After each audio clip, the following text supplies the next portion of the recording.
This is a tutorial on setting up the parameters for batch spline processing. We want to go through these tabs in sequence. So in terms of keyframes, we want to make sure that the batch spline process is going to create a keyframe every nth video frame and make that every single video frame. That means it will attempt to fit the spline on every ultrasonic display frame. We also want to make sure all of recording is checked down here.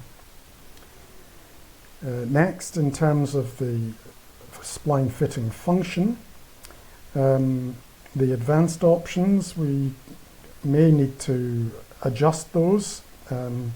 We can do a trial run and then see whether the parameters need to be changed.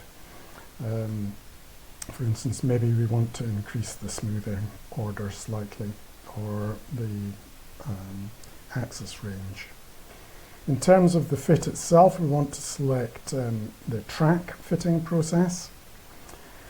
And the confidence multiplier should be set so that the bright edge of the tongue is shown as a solid line, and the black regions where there is no tongue is either dotted or invisible.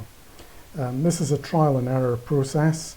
You can do this on a single recording before you attempt to do batch processing, or we can do a batch process of a single recording and then go back and adjust these settings.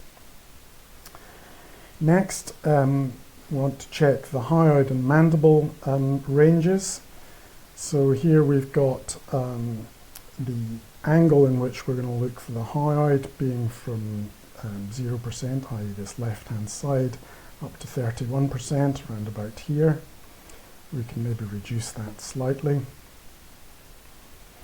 In terms of the height, we're going from about 20% to 50%, so that would be roughly about here to roughly about here. Now the threshold determines the cropping process, and that means that any points with confidence level above 50 will contribute to the exported solid line for doing further measurements.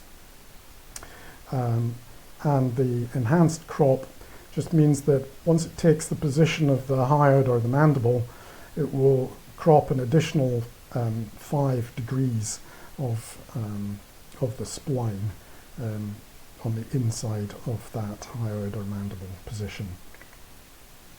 Similarly, we can check the mandible limits. And then finally, we will select batch load, and we will load the R list that we created in the previous tutorial, and we'll make sure that we're going to create all of the splines that we had in that template. In the next tutorial, we'll run through the batch processing.